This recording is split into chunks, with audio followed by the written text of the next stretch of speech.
Some funny facts have come up about this Kremlin character. Sergey, when was the last time you were in the US anyway? In the US? Well, before the war. Before the war, before the sanctions. Special military. Now it's a war, right? But that's not the point. There's Peskov sitting across from me, my press secretary. Sometimes he spouts such nonsense. I watch him on TV myself and think, what is he even talking about? Who told him to say that? Yet they're all out of their minds over there. Well, actually, if we talk about the biography, or more precisely about the ancestors of the man with the talking mustache, Putin, and about Peskov, all of that was classified as top secret for a long time. And now, some very interesting details about Peskov are coming to light. It turns out Peskov comes from a family of spies with a Bolshevik past. In Peskov's family tree, the Communist Party and the KGB are intertwined. His ancestors were respected under Lenin, Stalin, and Brezhnev. Ah, now it makes sense. The puzzle pieces fit together once again. Of course, the whole Peskov family often spends time or lives in the West. His daughter is there and all that, but, well, that's not important. We don't quite understand yet, but really, we patiently and steadily continue working in order to reach some kind of mutual understanding, taking our time as we go. Yes, and what's symbolic is that this inadequate person is Putin's press secretary. So, when it comes to promoting their boss, they're having one PR failure after another in the Kremlin. Here's a specific case from this week. Red Square is closed off. A scene that unfolded right by the Kremlin walls accidentally made it on air. And let me just point out, this disgrace definitely wasn't shown on Russian state TV. But I'll show it to you. Vladimir Putin didn't go to the front lines and instead, on National Unity Day, met with a group of school children. This time, the Kremlin's master didn't kiss a boy on the stomach, but he couldn't hold back on the compliments. Father, where are you going, Bakrishin? Yeah, it's that typical polished, I'd even say creamy picture, polished by the Kremlin. But then unexpectedly, things don't go according to plan. Putin was about to leave, but then the initiator of the war had to hear a harsh truth, one that most likely isn't reported to him. My uncle is at the front right now. He was wounded in the arm. He was in the hospital. They're not treating him at all, and now they're sending him on a mission. What do you think will happen to the girl's uncle now? You know, I think that the girl's uncle will be sent back to die in Ukraine no matter what. But that's far from the main disgrace, not Putin's biggest failure of the week. I just want to say, are you idiots or what? Well, look who's talking. This week, Putin once again started threatening the states with his petrol missiles, Poseidons, and other so-called nuts. We are conducting another training exercise for our strategic forces and deterrence. We will practice the actions of officials in managing the use of nuclear weapons, including live launches of ballistic missiles. Well, Trump is clearly tired of listening to this, so he launches, attention, his own intercontinental ballistic missile into the sky. The Kremlin needs to stop barking. Look at how it flew, and most importantly, where it went. The US launched a missile after Putin's nuclear threats. There it is, a real beauty, the Minuteman III. Just want to point out that while Putin is telling fairy tales about his Burevestniks and Poseidons, Trump actually has about 500 of these nuclear missiles. And they can reach Moscow very quickly. Yes, in the Kremlin, they immediately soiled their pants, but at first they tried to act tough. So, they called a Security Council meeting. That's the one where they didn't invite Lavrov. And they started trying to scare Trump again, acting all tough. This part is honestly hilarious. Preparation for full-scale nuclear tests to begin immediately. I'm telling you, that's powerful, really powerful. Then Putin also tried to puff up his cheeks, to look tough. Well, since he's the commander-in-chief and all. About the possible beginning of initial work to prepare for nuclear weapons testing. I'm telling you, that's it. He said it like it was final. But seriously, you understand Putin, A coward, truly a coward, and a coward. Exactly. He immediately switched to his bunker mode. And who has to take the heat? This time, do you know who had to humiliate themselves in front of Trump? That's right, Peskov. It's classic. The Kremlin started making excuses after the Russian dictator Putin ordered the resumption of nuclear tests. Apparently, there wasn't even any talk about resuming the tests. It was about something else, said Kremlin spokesman Dmitry Peskov. So why else did Putin get so scared, really? Once again, something happened in the sky over Moscow. For the second time in 2 weeks, a fireball was spotted. They say it was a meteorite again. But who really knows? Maybe it was Trump's doing after all. I was trying to escape. We managed something about you, you damn wanderer of boredom. The stars died. Who were you? I don't know. Looks like a comet or something. Yeah. But in any case, Peskov tried to cover for Putin in front of Trump somehow. But no, it didn't work out for him. Trump is already openly saying that Putin wants to go to war, and he doesn't like that attention. Russians don't want to stop. This is the main disagreement that prevented the summit with Putin from happening. And these are no longer just words. The fact is, Trump, Erdogan, and the president of Azerbaijan, Aliyev, have decided to take action against Putin, not just talk. I'll tell you exactly how in a moment. A historic meeting at the White House. The leaders of Central Asia were received in the US to highlight their importance in the current global agenda. And by the end of the day, billion-dollar deals were signed with Kazakhstan and Uzbekistan. So let's look at this in more detail. So US President Donald Trump is meeting at the White House with the leaders of 5 Central Asian countries. These are Kyrgyzstan, Kazakhstan, Tajikistan, Turkmenistan, and Uzbekistan. It is a great honor for me to be with these incredible leaders. These are highly respected people. And there are no games here. They don't play games, I want to tell you that. And you understand, not so long ago, these countries were completely under the Kremlin's influence. But now that's over. Moscow, goodbye. It was reported that Trump wants to seriously enter a market that is already tired of Moscow. And if both the US and China get seriously involved here, then there is no point in cooperating with the Kremlin's struggling economy. Let them get out of their crisis on their own if they don't appreciate the importance of Central Asia. The government of the Russian Federation is looking for those to blame for the breakdown of negotiations between dictator Vladimir Putin and US President Donald Trump in Budapest. The Kremlin placed the blame for this on the Russian Foreign Ministry, since the memorandum with its unrealistic and excessive demands, which sounded like an ultimatum, caused Trump's anger and the subsequent cancellation of the meeting. Lavrov has been named the main culprit. It was he whom the Western press called the main factor in the cooling of relations with the US. Several media outlets report that Lavrov came to the meeting with Secretary of State Marco Rubio unprepared, refused to engage in discussion, and took an overly hardline stance on Ukraine, trying to follow the Kremlin's instructions to the letter. According to the Telegram channel Nexta, insiders say that Lavrov received a severe reprimand from Putin. The head of the Russian Foreign Ministry was almost accused of sabotage, since under no circumstances was he supposed to disrupt the summit. Amid the scandals, Kirill Dmitriev flew to the US in an attempt to ease attention. Journalist Rostislav Mirzagilov shared insider information from the Kremlin about Lavrov's fate. Putin is seriously considering the option of dismissing the Minister of Foreign Affairs of the Russian Federation as soon as the intensity of Russia's aggressive actions against Ukraine decreases. When he gets removed, Putin will start looking for someone to blame. That's typical for him. So, accordingly, Lavrov is the perfect scapegoat. He has said a lot of nasty things. He has cursed at the Russian Federation's international partners. On October 16th, US President Donald Trump announced that he intended to hold a meeting with Putin in Hungary. He did not announce the date of the summit, but noted that talks between the foreign ministers were planned beforehand. Already on October 22nd, Trump stated that he had canceled the summit with Putin. On the same day, the US Treasury Department imposed sanctions against Russian oil companies, Rosneft and Lukoil. Soon after, Trump stated that he would not meet with Putin or waste his time until there was an understanding about reaching a peace agreement between Ukraine and the Russian Federation. The head of the foreign ministry of the aggressor country Russia, Sergei Lavrov, stated that rumors about the poisoning of former Syrian dictator Bashar Assad allegedly do not correspond to reality. Earlier, the media reported that in September Assad was urgently taken to the hospital after a possible poisoning attempt. The head of the Russian Foreign Ministry said that the former Syrian dictator has no problems in Moscow and that no poisoning took place. Lavrov added that the Kremlin has provided asylum to Assad and his family, purely for humanitarian reasons. Sergei Lavrov also commented on the absence of Moscow's representatives at the summit in Egypt dedicated to concluding a peace agreement on the Gaza Strip. According to him, Russia was not invited.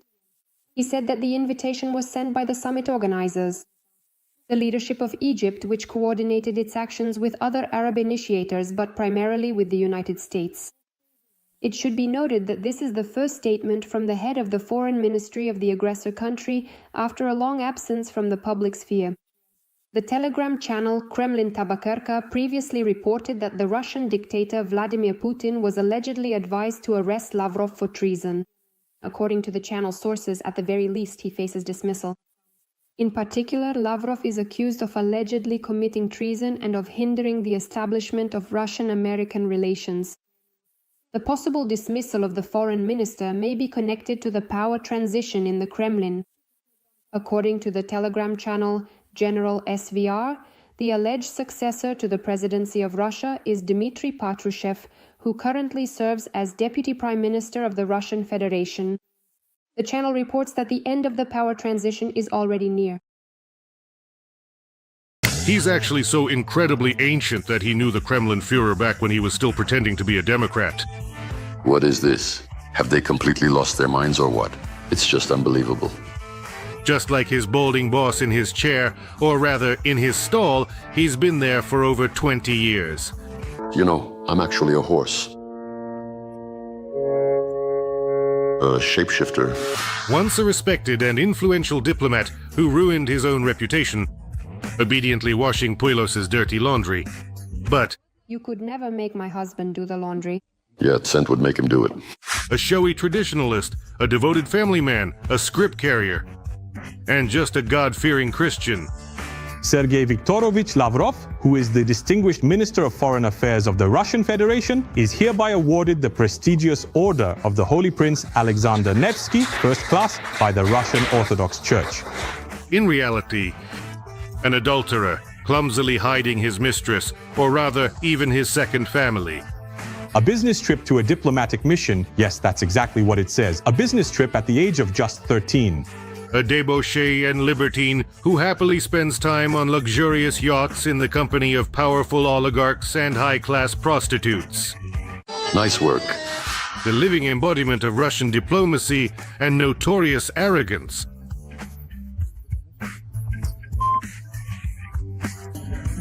In other words, a boor and a lout, concealing himself behind diplomatic protocols, official suits and ties.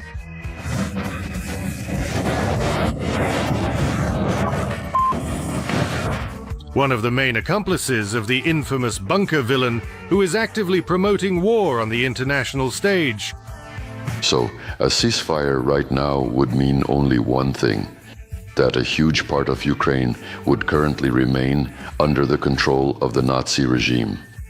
A loyal, proven, and consistently reliable puppet of the vile little Putin, who has thoroughly discredited himself to such an extent that his master could easily throw him out like trash at any moment, or maybe even out the window. Then tell me, what advice or recommendation can you perhaps give in this situation, please?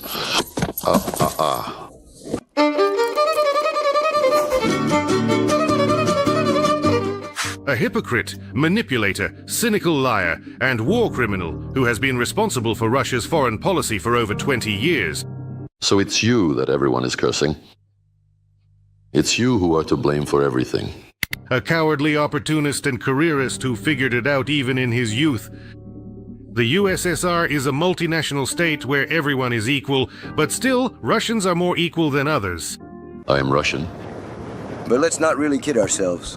Kalantarian or Kalantarov, that is the real surname of the head of the Russian Foreign Ministry. His father is a Georgian Armenian, and Lavrov himself is from Tbilisi. Sergei's childhood was spent on Ararat Street in the Armenian district of the city. Over time, the family ended up in the city of Noginsk in the Moscow region and later moved to Moscow, where Sergei's far-sighted mother, an employee of the USSR Ministry of Foreign Trade, enrolled her son in a school with advanced English studies, which Lavrov successfully graduated from, earning a silver medal. I don't speak any languages, Your Honor.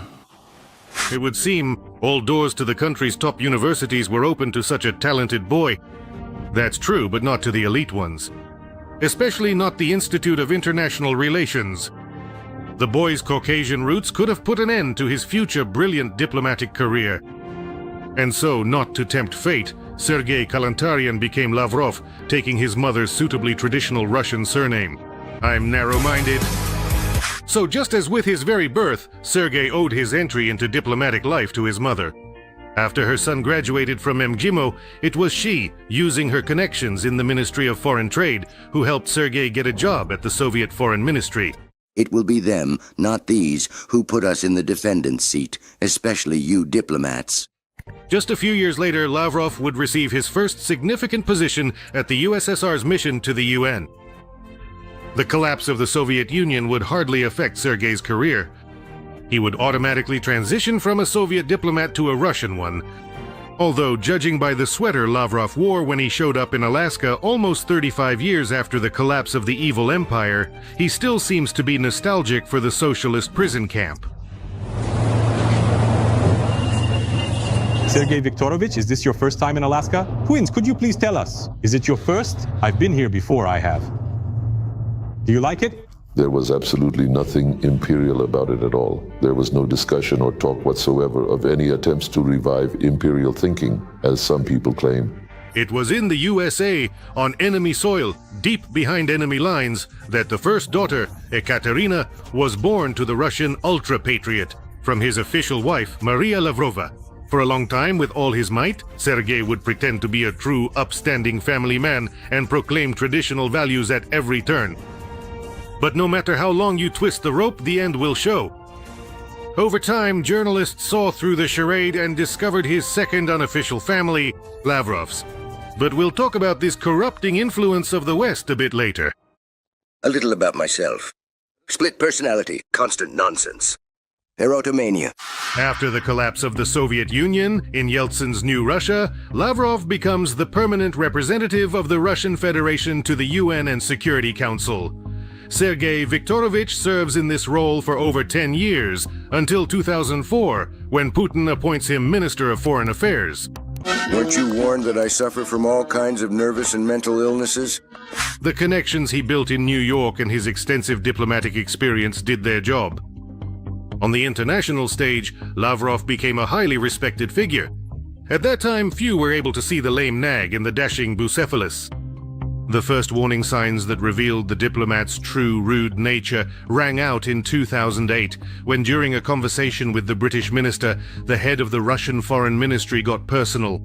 The Daily Telegraph described how, in 2008, the minister, in a phone conversation with the UK Foreign Secretary, spoke in an aggressive tone and used obscene language. Who are you to fucking lecture me? Who are you to tell me what to do? You'd think that for any normal diplomat, such rude communication would be unacceptable, but not for the head of foreign affairs of Russia's ignorant little czar. For a St. Petersburg thug, being a boorish diplomat isn't a drawback. If anything, it's the opposite. The streets of Leningrad taught me one rule. If a fight is truly inevitable, you have to strike first. And not for nothing, Lavrov is the most resilient of Putin's ministers. A bunker dweller with a criminal past, he likes that his country's diplomacy is done in a way and language he understands.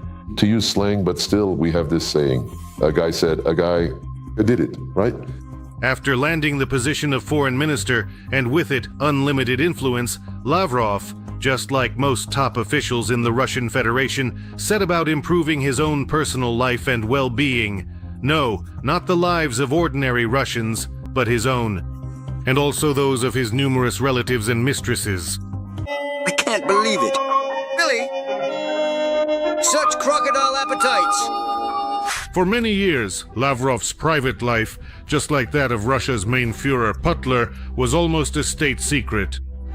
His official wife Maria and daughter Ekaterina lead very private lives. The head of the family made sure they had cushy positions, and so I bought their silence. And the second one, to my real but unofficial family. This is truly a lot of money and a lot of trust. Young men. Lavrov's mistress, or rather his real but unofficial wife, is called Svetlana Polyakova. Journalists from the Alexei Navalny Foundation claim that they have been together for more than 20 years. It is Svetlana who is regarded in the highest circles of Russian politics, and in fact, in the foreign ministry as the only wife of the head. The woman is present at many official events, up to and including meetings with the Russian dictator. Thanks to Lavrov, a wide circle of Svetlana Polyakova's family constantly uses government planes as if they were their own private tour bus. Not only the mistress is taken to the most important interstate negotiations, but also her mother and daughter. And in addition, an 18-year-old niece mistress of Lavrov travels the world on behalf of the foreign ministry. Her name is Valeria Polyakova. She flew to Azerbaijan on a foreign ministry plane as an accompanying family member. In March 2019, she flew with him to Vienna. And in December 2016, she flew to Hamburg on Lavrov's plane. On a business trip to a diplomatic mission. That's exactly what it says. On a business trip at the age of 13. Polyakova owns a 260 square meter apartment in the center of Moscow, a dacha in the Moscow region, and an impressive collection of cars. The minister didn't neglect Svetlana's daughter either. Her 22-year-old stepson Ippolini, in the most prestigious district of London, Lavrov bought an apartment. Its value is over £4 million sterling. Remember, gentlemen, this country will, as we all know, be ruined by corruption and... Still, at whose expense is Sergei Viktorovich living it up? After all, the minister's official salary wouldn't even be enough to buy jewelry for Svetlana, his mistress. Just give. Could you please give me my money now? Thank you. I'm really very poor. It turns out Lavrov is the personal escort of billionaire minister Oleg Deripaska. For the oligarch, having trouble getting an American visa is no big deal. He simply sends his errand boy using his connections. The foreign ministry steps in to resolve the issue. Western sanctions against Deripaska's company and Lavrov. He throws himself into the fray, publicly denouncing his opponents and calling their actions Russophobia, reminiscent of genocide. In return, Deripaska pays for all the whims of his pet minister, including vacations on a luxury yacht that costs about $500,000 a week to rent. He throws in some cash for private jet travel and allocates funds to the minister's family as well, for Lavrov to buy up elite real estate in currently decadent Europe. When Deripaska's company had a conflict with the authorities in Guinea, where he has bauxite and aluminum production, Lavrov rushed there personally to sort things out. And he got what he wanted. Using his status, he met with the president of Guinea and resolved all of Deripaska's problems. Well, it wasn't all for nothing after all. After all, Deripaska has been taking his family on vacations for years. Deripaska also has business interests in Jamaica. There too, Lavrov is lobbying on his behalf. He secured preferences for Rusal in alumina mining. But all this, as they say, is just family business. But what about Lavrov's main area of professional activity? On the international stage. Here, things are pretty bleak for Sergei. After the start of the full-scale invasion of Ukraine, the Kremlin's talking horse completely lost it. All remnants of his former authority are gone. If I remember correctly, though I might be mistaken, but I think Hitler also had Jewish blood. That means absolutely nothing. We have long since... We've heard the wise Jewish saying that the most passionate anti-Semites are usually, as is often observed, Jews themselves. In his hatred for Ukrainians, Lavrov has lied and tangled himself up so much that he managed to deeply offend Jews as well, for which, as a result, his master Putin himself was forced to apologize personally. All in all, the once all-powerful minister of a mighty country has become an outcast and a laughingstock for everyone. You know, the war that we are trying to stop is not one that we began or wanted. It was started against us, and those responsible have used the Ukrainian people in this conflict, making them suffer as a result. Our intention has always been to bring an end to the fighting and to restore peace, not only for ourselves but also for those who have been caught in the middle. We are committed to doing everything we can to stop this war and to protect everyone affected by it. What real difference does it make? Thought Lavrov. After all, Joachim Ribbentrop's ultimate end was no better than that of Joseph Goebbels's. Among the values that Ukraine promotes under Zelensky, let me remind you, are also the values of Nazism. Karma is an inescapable thing. According to independent journalists, 75-year-old Lavrov has begun to experience serious health problems. And the horse, racing against Don Don, gallops confidently and swiftly. To hell. The first symptoms of the chief diplomat of the swamp's illness were detected back in 2022 during his visit to Bali. That was where the G20 summit was held. According to Russian media, information spread about Lavrov being hospitalized in a local hospital. As a result, the foreign ministry's press drunkard Maria Zakharova hurriedly rushed to deny everything and published a video supposedly showing her healthy boss. But the sight of a gaunt Sergei Viktorovich only fueled suspicions. Well, and for about 10 years now, they've been writing that our president is ill. This is, in fact, a game that's nothing new in politics. Now, information is currently being widely circulated all over Russian telegram channels about the possible demise of the old nag. Putin was advised to put Lavrov in prison for treason, the head of the foreign ministry is upset and afraid that a missile will kill him. In the Kremlin jar of spiders, Lavrov has plenty of enemies, and it seems they've sensed that the old man isn't what he used to be. And in Putin's criminal circle, they know exactly what to do with worn-out horses. Worn-out horses get shot after all, don't they? Be that as it may, the days of the aging, increasingly frail old man who currently occupies the minister's chair are slowly coming to an end. The only real question that remains is whether President Putin will allow his loyal, long-serving old steed to retire honorably for health reasons, or perhaps following a common and well-known tradition among the Russian elite, the one who knows too much will, quite suddenly, fall out of a Moscow high-rise window. Yet another mysterious death. In Moscow, the vice president of Transneft, Andrei Badalov, has died. According to Telegram channels close to law enforcement, he fell from the balcony of a 17th floor apartment on Rubliovskoye Highway. I want to remind you that this video is created for entertainment purposes and contains elements of satire and irony. All facts and events are presented in a hyperbolized or exaggerated manner to convey a comedic or dramatic effect. We do not aim to mislead anyone in any way, but simply wish to emphasize humor and lightheartedness. Please take this with a smile and a sense of fun. Putin's press secretary Dmitry Peskov turned out to come from a spy family with a Bolshevik past, according to the publication Proект. Despite being the only Kremlin official who is always in the public eye, this has not prevented him from keeping his origins in the very elite of Soviet society a secret for decades. In Peskov's family tree, the Communist Party and the KGB are intertwined. His ancestors were held in high esteem under Lenin, Stalin, and Brezhnev, the publication notes. In Peskov's official biography published by the TASS agency, there is not a single word about his mother. It only states that he was born into the family of Soviet and Russian diplomat Sergei Peskov. Peskov's mother may have served in the security services. The Peskov family lived in a government building on Presnya. Their neighbors were KGB and foreign trade employees. The father of the Russian president's press secretary, Sergei Peskov, most likely worked in intelligence. Originally from Mukachevo, Ukraine, he graduated from the Institute of Asian and African Countries and spent many years working in the Middle East under the cover of friendship societies and solidarity committees with countries of people's democracy. This was a standard cover for Soviet intelligence officers during the Cold War. 2 marriages helped the president's press secretary advance in his career.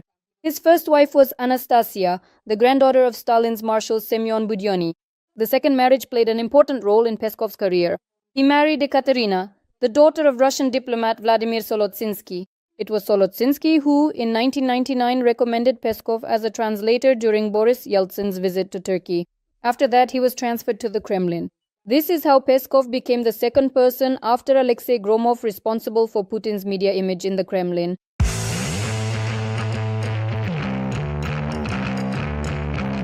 The main liar and hypocrite of all Russia. Let us remind you that throughout its entire history, Russia has never attacked anyone.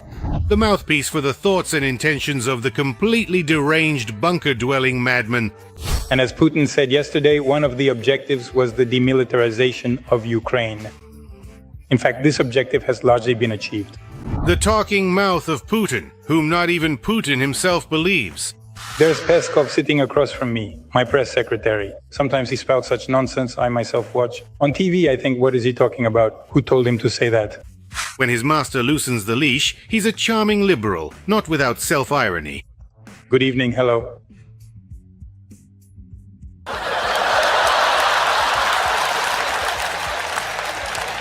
It showed? But as soon as the Kremlin wind blows in a different direction, the mustachioed weather vane instantly turns into a staunch supporter of dictatorship and a die-hard patriot. US tanks are driving on the territory of the Russian Federation. They're not just driving around, they go for a while and then they burn because we destroy them. And we will keep destroying them. A man who built his career on lies and turned hypocrisy and deceit into the Kremlin's calling card. What's the name of the Ukrainian general? I think it's hostage. Hostage. He needs to rest. Overworked. However, the ability to lie, adapt, and be hypocritical are not Peskov's only trump cards. The mustachioed puppet of the bunker paved his way to Putin's ear and heart through the bedroom. or rather, through the beds of several influential and high-status women.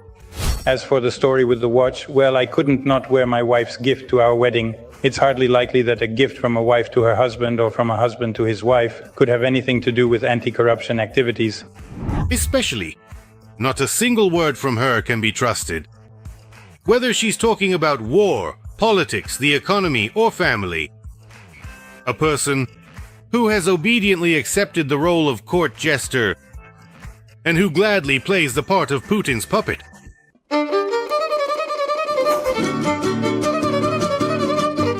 Despite the fact that Peskov is a hereditary diplomat, his father started out as a Soviet and later a Russian ambassador responsible for relations with Arab countries. Peskov paved his way into big politics as a kept man. How could I be so stupid? How did I not realize right away that Zhenya is a gigolo? I'm a gigolo? Peskov's first wife, Anastasia Budyonaya, is the granddaughter of that very same mustachioed and bloody Soviet marshal, Semyon Budyonny. It was precisely through his relationship with Anastasia that the future press secretary of Putler began his ascent to the Kremlin Olympus. When he became a member of the family of that bloody marshal, he naturally took advantage of all their connections.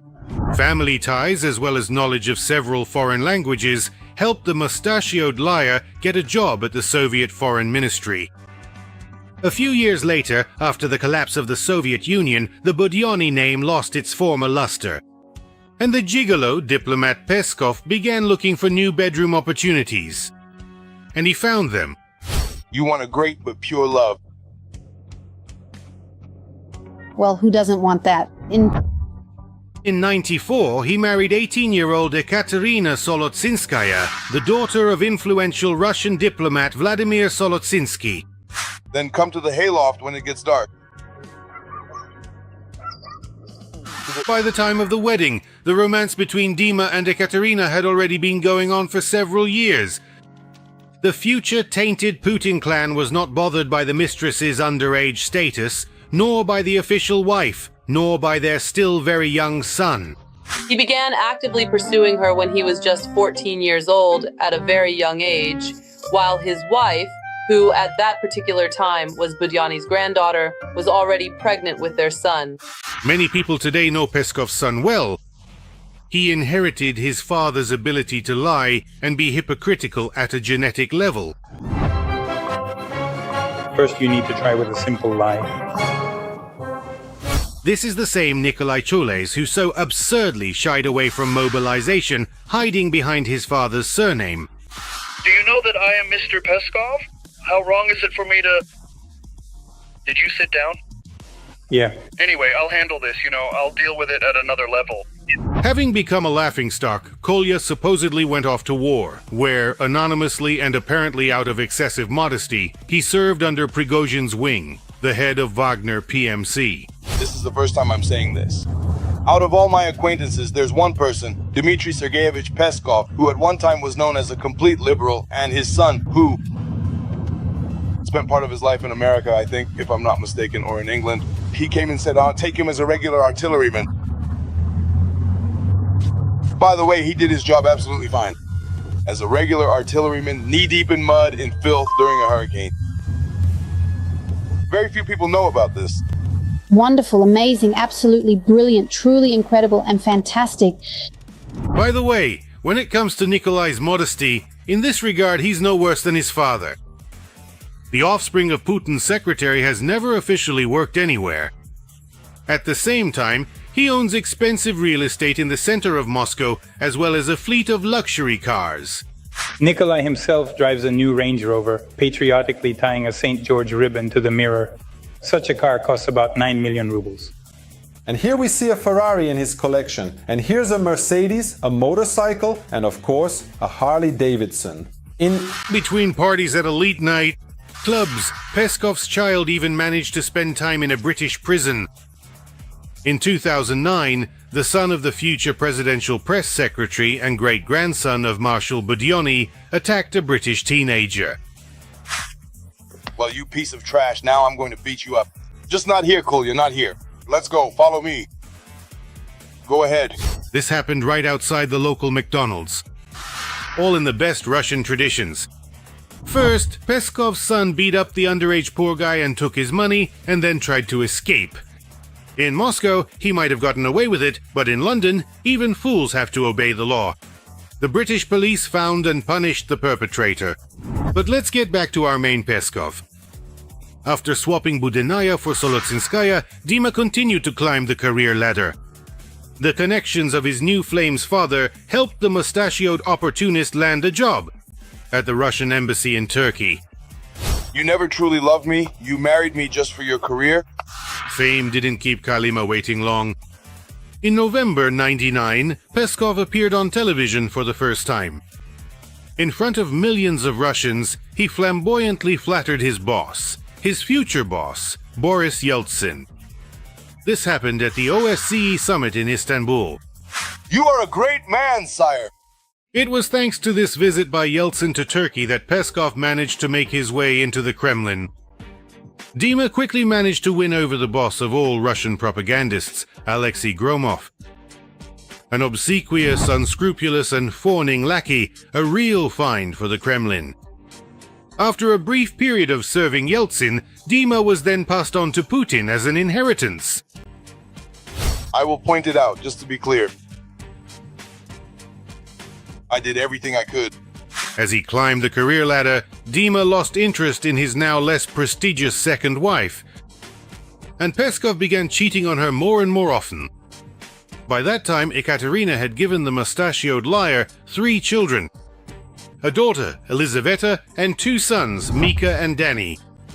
All these children from his second marriage would eventually become ideological enemies of Putin's regime. That is, they would become citizens of the hated France. The culture of Paris, of Parisian life, is very different from that of Russia. Here, the laws regarding minorities are different. Here, Charlie Hebdo brings millions of people out onto the streets. The eldest daughter, Elizaveta, openly admits that she likes those very European values that are deeply hated in Putin's Russia, and not just the democratic ones, but also the non-traditional ones. So do you actually like this liberal spirit of France, or is it difficult for you? Honestly, it's not difficult for me at all. I really enjoy it. I absolutely love it. So you're in favor of the Charlie Hebdo demonstrations and same-sex marriage? Honestly, yes.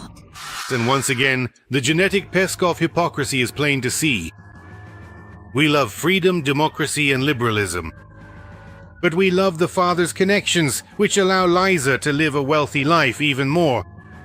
First, she was placed in the position of advisor to the president of the Avanti organization.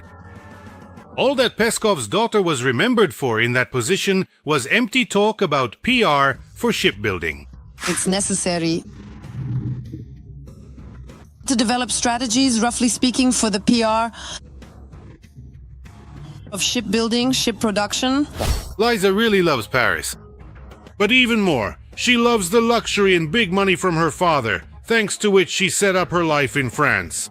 The apartment itself is located in one of the most expensive districts of Paris. It has an area of 180 square meters. There is an entrance hall, a living room, 4 bedrooms, 3 bathrooms, a laundry room, and a balcony. It was purchased in September 2016. It is registered to the French legal entity Sirius, 75% of which belongs to Ekaterina Solotsinskaya Peskova and 25% to her daughter Liza Peskova. And still, don't be too quick to label Peskova's daughter as a spoiled rich kid or a member of the Golden Youth.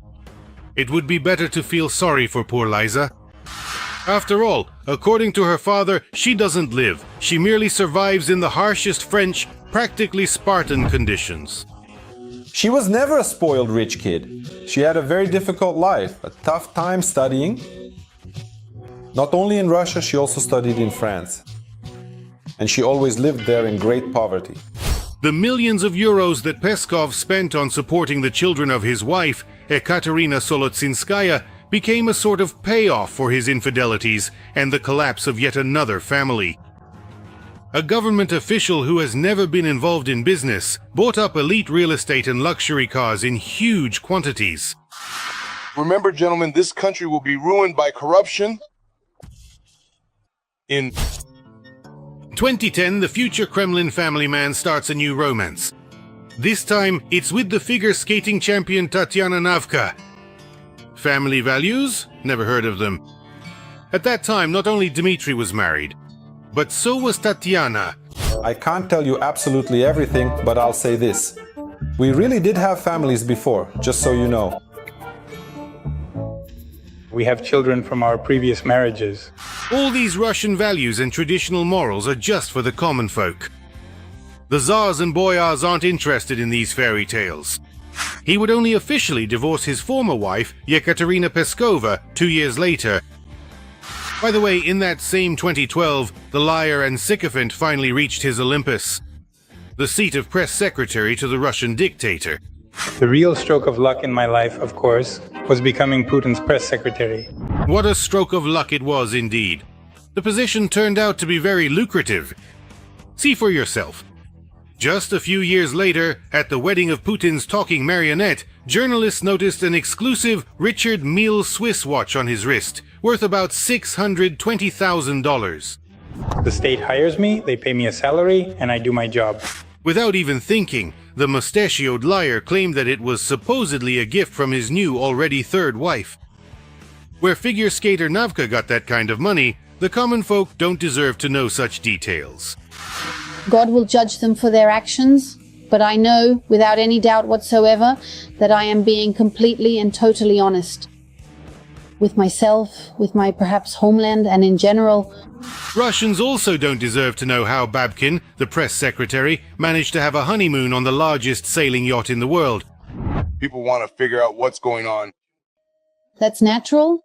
It's legitimate. By the way, here's some information for other Russian government officials. A week's rental on such a yacht will cost you about 25 million rubles. So, just like Liza Peskova, we've made our own contribution to the PR and development of shipbuilding. Money is everything, brother. Money rules the world, and the one with more of it is stronger. But anyway, let's just pretend we believe in the huge profits of a figure skater. But what exactly is the secret of her success? It's simple and mundane. Navka, just like her sycophant husband, knows how to really bend over backwards for those in power. How could anyone refuse to grant a state subsidy to a champion agitator? Putin, as many people know, is a man of his word. If he says it, he does it. For the sake of money, status, and Putin's affection, Navka gave up her homeland, her family, and her friends. A native of the city of Dnipro, who first gained fame in sports precisely in Ukraine. Tatyana lived in the United States for more than 15 years. But all of that faded in the athlete's greedy eyes before the enormous Kremlin profits. And now, the once celebrated figure skater has turned into a female version of a Putinist buffoon shaman. It's very good that I'm Russian. Congratulations to the rest of you on your administrative penalties. Hello, Russia, the country of Gagarin, Pushkin, and me. If you believe the official declaration of the Peskov family, it turns out that Dima is just a kept man living off his wife. Tatyana earns dozens of times more than her government servant husband. And who here isn't ashamed, huh? Zhenya isn't ashamed that he's been living off someone else for 8 years. In addition to a watch collection worth as much as several luxury Moscow apartments, Peskov owns a modest mansion costing only about 1 billion rubles. Naturally, the house is registered in his wife's name. After all, Dima is an ascetic, just like his boss. You go to the Maldives on vacation, and I'm the one providing for you. Not everything! I bought the pumice stone for my heels in the bathroom myself. Yes, Peskov is obliging, unscrupulous, cunning, and a deceitful sycophant and opportunist. But he has a rare gift. He actually enjoys it. And it's exactly these kinds of people that the bunker moth values most of all. After all, Putin is the same way himself, and it was precisely thanks to these qualities that he managed to claw his way onto the Russian throne. When the president criticizes you, does it make you not want to live anymore? In what form does that happen? It makes you not want to live at all. Is it very harsh? It can be harsh, yes. And still, one shouldn't underestimate Peskov. He's not just a glamorous scoundrel spewing Putin's thoughts. He's a full-fledged accomplice in his master's crimes. After all, more than anyone else, he contributed to the image that Russians have come to love. The tough guy, the macho, the regular guy. My handsome one. Isn't he just adorable, huh? There you go, a little massage, all done, take care. For what? Malicious tongues say that it's Peskov who's behind those ridiculous videos of the bunker Tsar.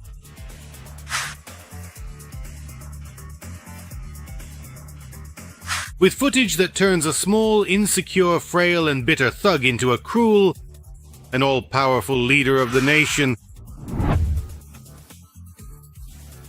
But I like it. Yeah. Peskov tries to hide behind the mask of a liberal. Sometimes he even pretends to be a Democrat and flirts with those persecuted by the authorities, the so-called foreign agents. It turns out that at Yudashkin's funeral he approached, greeted Alla Borisovna Pugacheva and even kissed her hand. What an explosion of emotions there was among the Z patriots. Alla Pugacheva's husband Galkin is a foreign agent who criticizes the authorities, and Pugacheva herself criticizes them too. But you can't hide it all in a sack. He is one of the main criminals of Putin's regime. A puppet whose unscrupulous and cynical lies justify any atrocities committed by his master. And so, both in life and on the defendant's bench, Peskov will sit at his master's feet. I mean, for example, the masterfully and bloodthirstily staged provocation in Bucha near Kyiv.